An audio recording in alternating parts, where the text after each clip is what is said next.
eta teh lamun waktu jeung tempat ngepas pikiran teh pas jasa keur kadinya. Maksudnya kumaha kieu?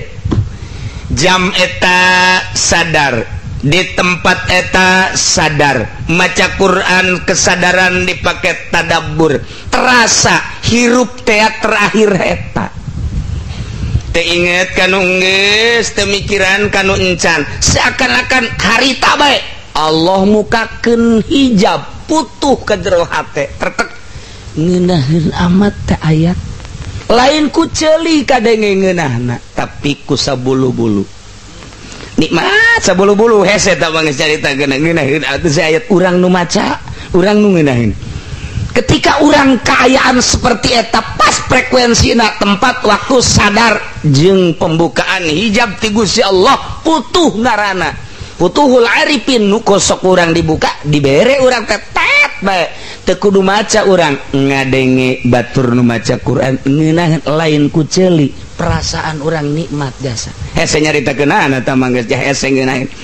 Ketika aya suara kongkorongok kotok teh, i suara kongkorongok teh seakan-akan okos suara Al-Qur'an ngeunahna. Ngadenge suara manuk teh suara manuk. Ih, ngeunaheun lain berarti ngeunaheun teh kurang ditongtot eta ngeunahna sarua jeung Al-Qur'an tadi. Sebab naon? Suara teh nang ti Allah. Ngaluarkeun suara tanaga menang ti Allah, digerakkeunana ku Allah, ti Allah ka Allah ku Allah. Naon bedana jeung purukutut? Naon bedana jeung suara manuk? Suarana menang ti Allah, nu nagerakeun ge eta ge kabeh ti Allah. Eta teh keur pas hate ngadenge suara naon bae nikmat. Eta geus hese teh caritaanana. Kuari bongkar deui. Mun ditanya ai eta sia mata nu saha? Nu Allah. Menang ti saha? Menang ti Allah. Nu ngiceukeun mata saha? Allah. Berarti Allah teh muqallibul absar, nu ngabulak-balik mata kucap ngicep Allah. Nu bisa mereneuleuh saha? Allah. Nu dideuleuh ku sia naon? Ieu makhluk Allah. Aya makhluk Allah gerakna jeung cicingna teh ku saha? Ku Allah. Mata sia nu Allah, neuleuhna ku Allah, dibisa bere neuleuh ku Allah, nu dideuleuhna gerak-gerak Allah atau Allah kabeh. Karasa henteu Allahna ku sia encan karasa, kakarak dongeng doang. Lamun ku sia geus dikitu-kitu encan karasa keneh berarti aya panyakitan di awak sia.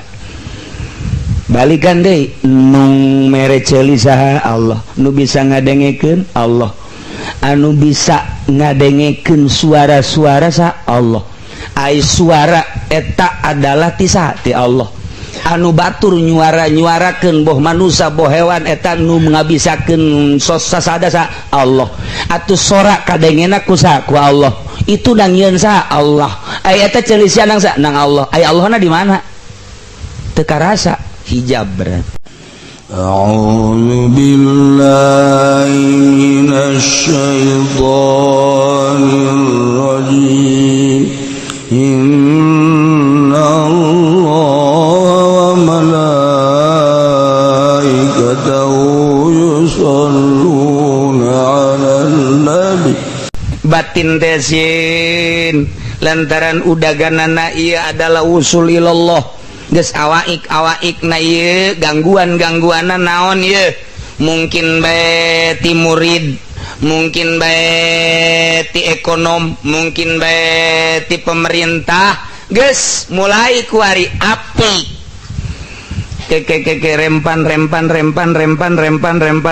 Rempan. Embung. Kapanggih jeung pamarentah teh embung lumpat. Aya nu biasa ba lumpat teh hate, aya nu lumpat zahir wa batinan, zahiron wa batinan abah ucu. Guru kula dicaringinnya nama atuh lamun deuk aya lurah bae geus nyilibnya nama embung kapanggih sieun. Deuk datang RT bae sieun abah ucu mah nyilib nu mantak mabruk elmuna. Batul muinna meureun nu nandingan loba warokna nu hese. Tapi aya almarhumah abah di dia biasa bae nya nama di hareupan bae jalah tuh kumaha urang bae cek nya sapiranya na datang ka dieu ngan urang nabi ulah ka babawa datang ka dieu hormat ngobrol-ngobrol geus beres geus sakitu bae Waya ngaji-ngaji, waya sholat embung ka bawah henteu naon teh nyana datang bisa dinasehatan ngobrol ngaji geus nyana daekeun hamdi teh daekeun atuh geus bawah henteu naon henteu ieu beres tah. Tuh aya abuya sieun deuk datang salaman beres tinggal urang deuk kumaha tah. Cenah urang mah itu hese mendingan urang datang bae ka bupati tangkorak sia. Hese tinggal gua urang sok dek duturkeun sa bau ucul lulumpatan nya nama embung bae embung gajeun teu wauh eta nu manta kitu boga pagawean batin mun teu boga pagawean batin mah tuh moal mun teu boga pagawean batin atuh biasa saya tak camat je tungguan sagadeng je lumayan 2 juta paling ieu cak hatena teh tungguan sagadeng mal kabal tuh di jalan teh aya camat cenah ieu tungguan bae. Tapi lamun air boga pagawean saya di HP camat tah balik bae lah henteu nyana dek nungguan bae angel ngabaso heula di jalan kena angel ngabaso heula kena angel cak jabat teh angel amat nya telepon deui geus balik eta encan ngabaso deui teu nyarahoun nu milu mah pan ieu ngabaso deui horeng menghindar embung ka panggih jeung camat. Pajar ekstrim ulang lamun kadengin ku pemerintah mah lain ekstrim ieu teh kebersihan batin sia masuk salah bae sih. Pajar urang anti pemerintah lain wayah nyeun KTP mah ka pemerintah wayah urusan SPP teh mah pemerintah jam memang pemerintah urang ngan urang mah teh sekedar lalagaan bebeneran mah hayang usul ke Allah embung sasalaman aja sebab eta teh jadi gangguan mun teu bisa lah gak salah jatan najis teh naon leungeun mah biasa tuh duitna ge jatan najis ieu siapa kadinya bae kan geus kayawan gua aing ya ieu ngaranna at-tabu yasruku toba watek maling watek bahaya kurang lamun ngobrol we Waalaikumsalam heh Bapak muhun ya alhamdulillah aya naon henteu aya naon ngan ieu bade pilkada doana bae kiai mah doana henteu aya naon mah doana bae da atos ieu teh rapi segala rupa mah ieu mah doana bae eta mah atuh masalah pilkadana mah atuh masing-masing bae eta mah ngan dia aya kadar bingkisan bingkisan muhun ieu mah diri teh di deuleu teh aya iraha Bapak bade ka diri hede nah iya eta kos kari itu kiai tolol jasad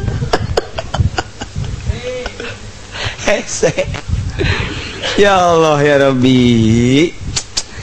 tah atau orang kitu kadatangan nu pengusaha ngan pengusahana make riba eta si ade gangguan eta ka kiai coba ge cokot duitna balanjakeun dahar coba ge hudang peuting rasakeun ge nu biasa hampang teh nu biasa hampang berat biasa coba rasakeun ieu cenah kula mah teu karasa pan emang teu karasa tuh tilok hudang sih kula mah teu karasa kumaha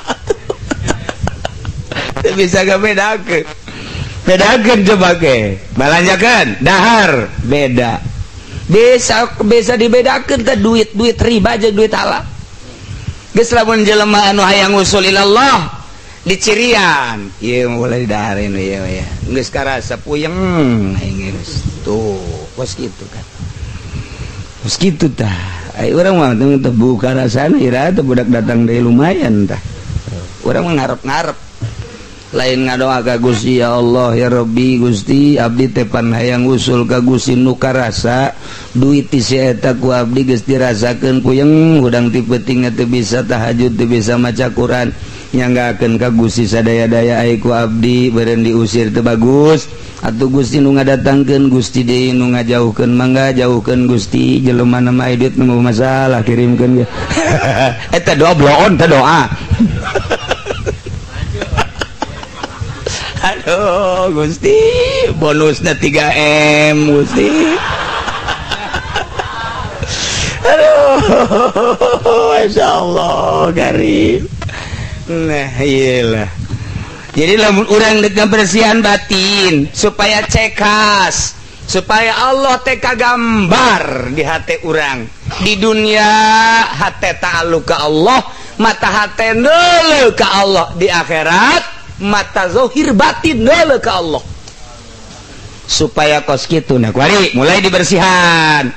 duit makanan jelema dibersihan ka ajeun disangka ekstrim ge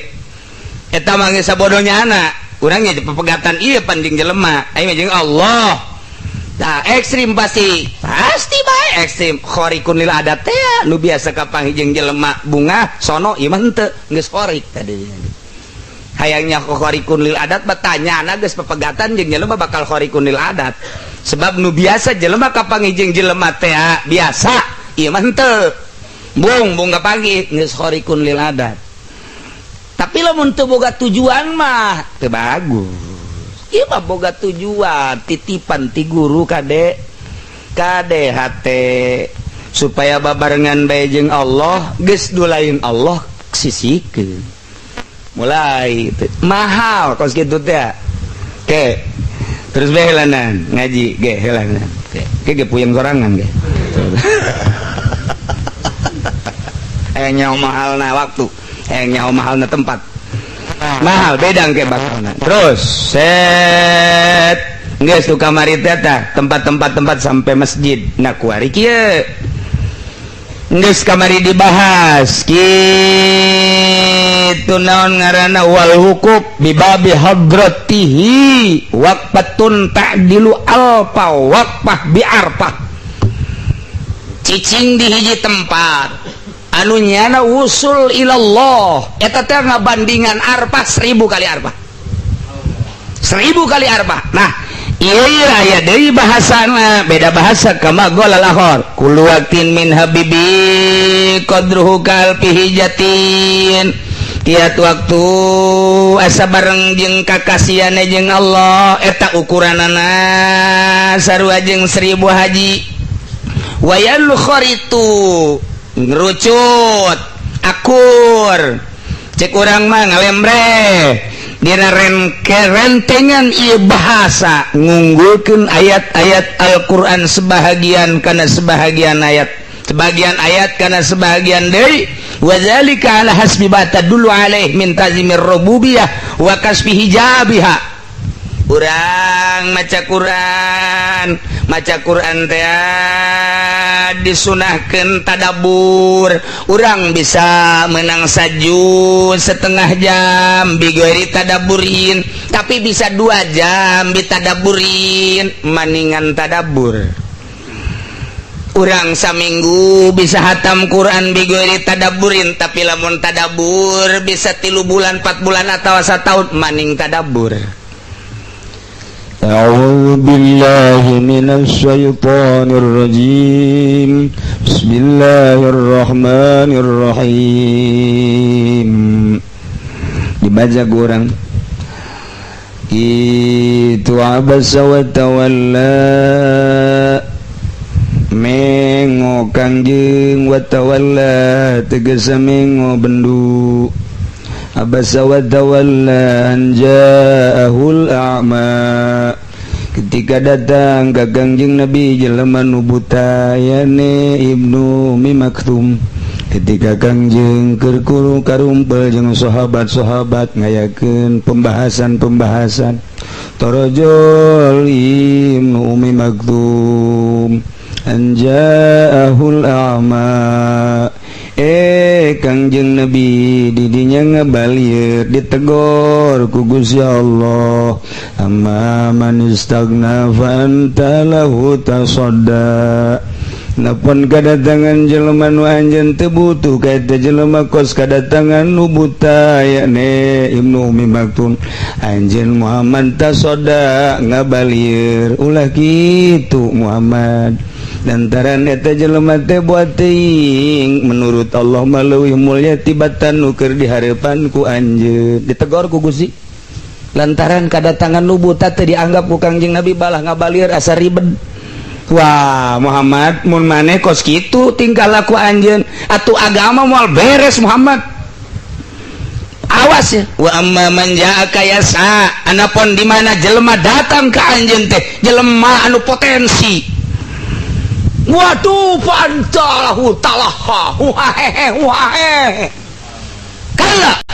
awas Muhammad ulah kitu ditegor Kangjeng Nabi urang tadabur teh maca Quran teh kos kitu lila katamat daripada A'udzubillahi minasyaitonir rajim. Bismillahirrahmanirrahim. Annahum yarawnahu. Shadaqallahul azim. bagus. Bismillahirrahmanirrahim. Yasin al-Qur'an al-Hakim.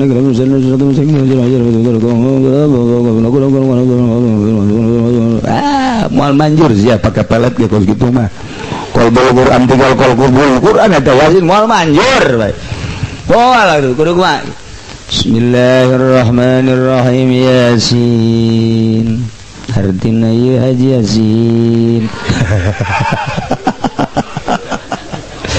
Oh, ngaran julukan ke Kangjeng Nabi teh disebut Yasin. Wal Qur'anil Hakim, demi Quran anu bijaksana, luar biasa istimewana Al-Qur'an pertimbangan-pertimbanganna. Innaka laminal mursalin, sanyana anjeun Muhammad salah sahiji di antara yakin, salah sahiji di antara mursalin. Inna ja'alna terus urang ditadabur. Tah lamun urang geus paham akan Al-Qur'an teh langsung aya di jero hate teh masyaallah. Fattaqun nar allati waquduha an-nas wal hijarah, sing sararieun marana kabeh kana neraka. Anu neraka teh angke bakal suluhna teh adalah pemerintah jeung jawara-jawara termasuk Kiai Golkar. Aduh. Waquduha an-nas wal hijarah wa'iddat lil kafirin, disadiakeun ke bakal eta neraka teh jeung para kafirin kabeh. Jadi tah di jero hate teh aya kumatak ngeunaheun maca Quran teh laun lambat naon bae coba ge urang hartikeun di jero hate bari tadabbur komo jeung dongeng-dongeng jeung riwayat-riwayat masyaallah sampaikeun ka asbab nuzulna mentak Sayyidina Abu Bakar mah ketika dijadikeun titah jadi imam muru Abu Bakrin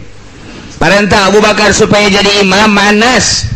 cek Siti Aisyah tuan teu kuateun Abu Bakar mah titah jadi imam mun cicing di tempat tuan kunaon emang nyana mah asal maca Quran ceurik asal maca Quran ceurik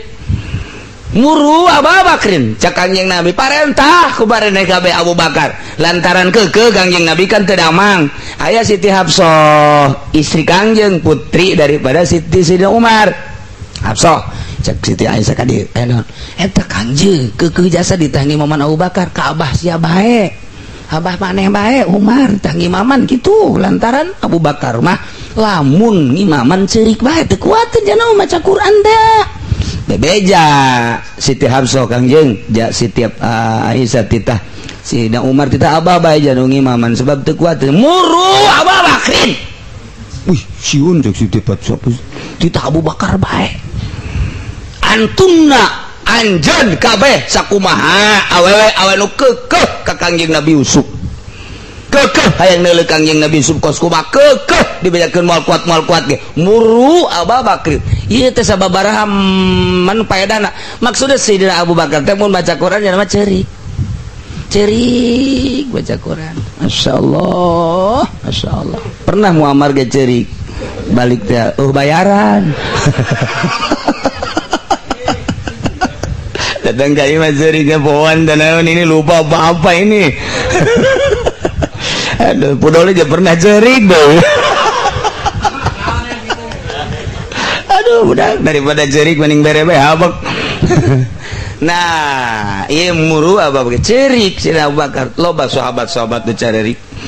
maca Quran teh kabelah dieuna loba anu mantak loba anu macana eta bae aya hiji kenikmatan.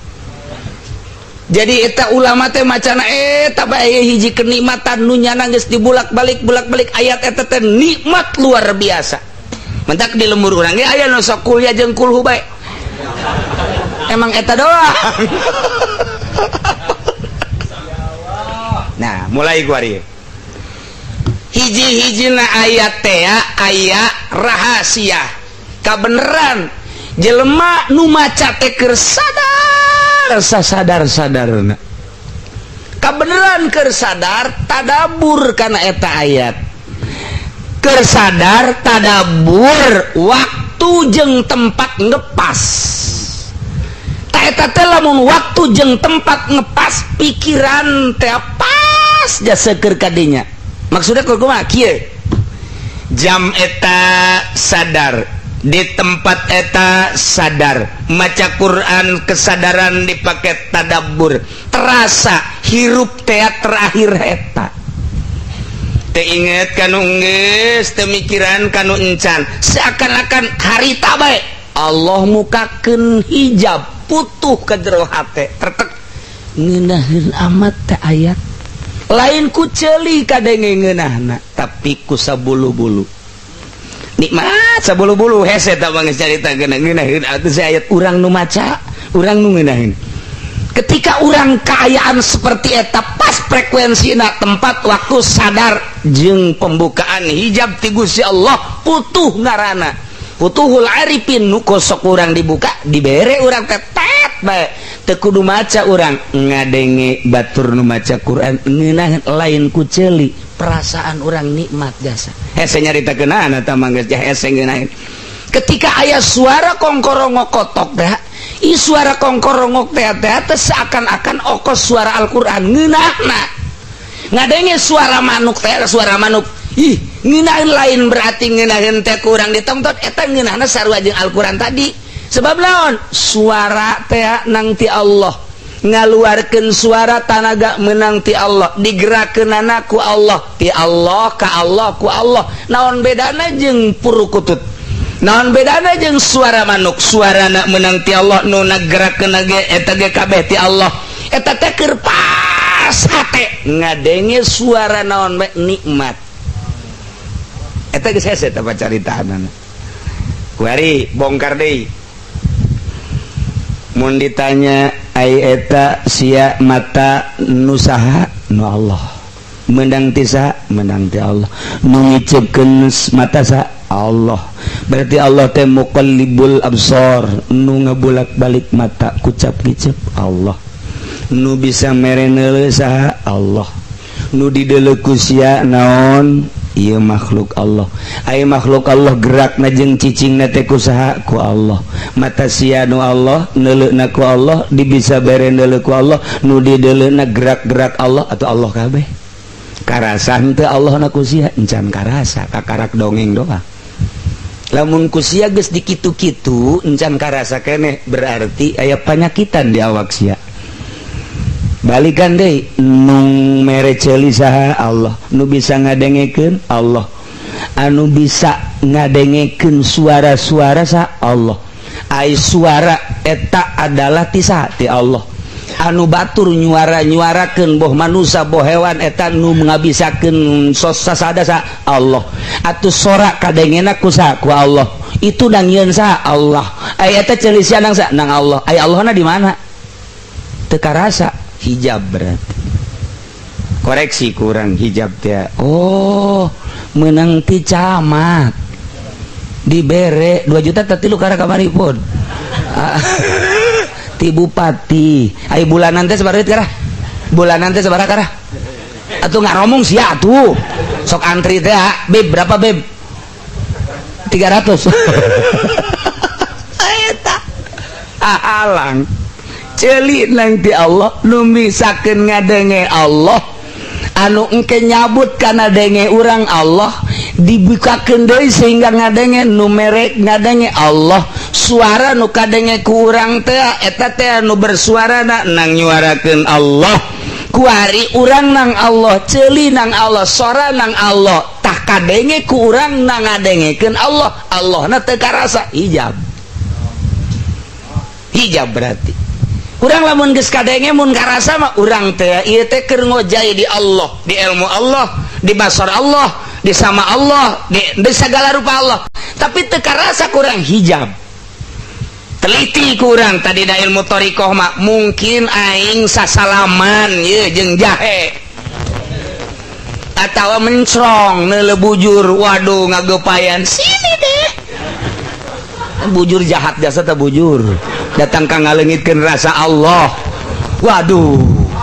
datang ka teu kicep-kicep indah amat sih ka kitu ge ditutupan komoh mun dibuka goblok teh coba hijab tah hijab boa eta lamun can bisa tapakur neuleuh awewe hijab tapi lamun geus bisa tapakur moal engke ge jam moal atuh geus aman-aman bae ningali awewe aman teu kanyahoan tatapakuran bae heula atuh lah